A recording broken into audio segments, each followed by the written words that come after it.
अगर तुम सच को नहीं जानोगे तो सच को तो तुम्हें जानना ही होगा।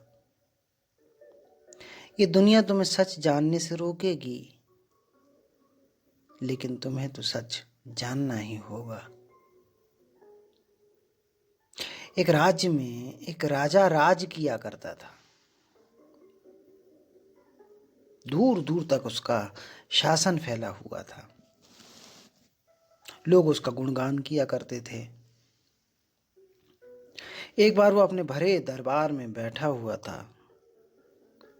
तभी उसके दरबार में उससे मुलाकात करने के लिए एक आदमी आता है और आकर बोलता है कि हे महाराज, आपका नाम, आपका यश सब तरफ फैला हुआ है।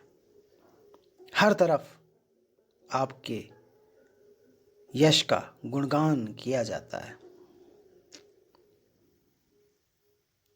अब आप इन साधारण कपड़ों में शोभा नहीं देते। आपको देवों के कपड़े पहनने चाहिए। तो राजा ने कहा कि अगर तुम ऐसा कहते हो तो मैं भी चाहता हूं, लेकिन वो कपड़े मुझे मिलेंगे कैसे? उस आदमी ने कहा कि तुम्हें कपड़े मैं ला के दूंगा। लोग आश्चर्यचकित हो गए।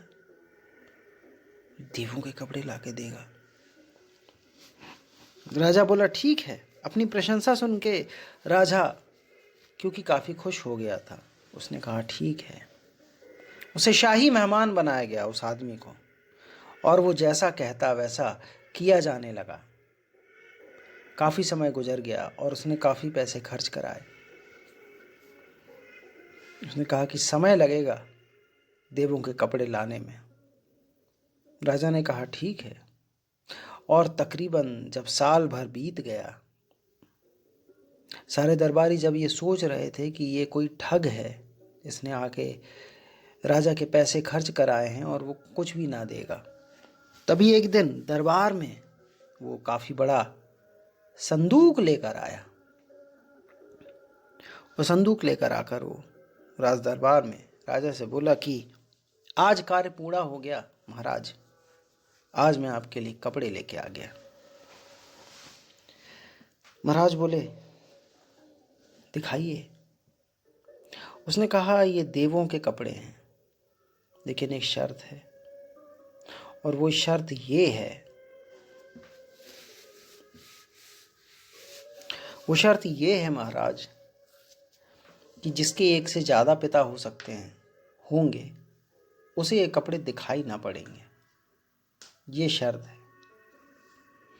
ऐसा कहते ही उसने संदूक खोला।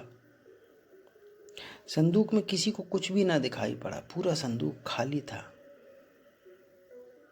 उसने एक कोट उठाते हुए राजा की तरफ हाथ बढ़ाया, बोला ये कोट है, इसे आप पहन लीजिए। अब राजा, कोट वगैरह तो कुछ दिख नहीं रहा था उसे, लेकिन वो बड़ा आश्चर्यचकित हो गया राजा, और वो दुविधा में पड़ गया कि अगर वो बोलता है कि कपड़े तो हैं ही नहीं तो अभी उसकी बेइज्जती हो जाएगी। तो राजा ने वाह क्या शानदार कोट है कहते हुए उस कोट को पकड़ा। ना केवल पकड़ा, अपना कोट उतारते हुए और उसने उस कोट को पहन भी लिया। इस तरह से वो आदमी एक एक करके अलग अलग वस्त्र राजा को देता जाता। राजा के वस्त्र उतरते जाते और वो ना दिखने वाले कपड़े राजा पहनता जाता, और कुछ ही समय बाद राजा पूरा निर्वस्त्र हो गया पूरे दरबार के सामने। लेकिन दरबार में भी कोई ये ना कहता था कि कपड़े मुझे दिखाई नहीं देते, क्योंकि जो बोलता उसकी बेइज्जती हो जाती ना। अंत में जब राजा पूरी तरह से निर्वस्त्र हो गया तो उस आदमी ने कहा कि अब आपको पूरे कपड़े मैंने दे दिए, अब मुझे आप आज्ञा दें। और वो राजा से आज्ञा लेकर चला गया। और पूरे दरबारी राजा की तारीफ कर रहे थे कि आप इन कपड़ों में महाराज शोभित हो रहे हैं। तो ये है, सच आपसे छुपाया जाएगा, लेकिन ये आपको समझना होगा।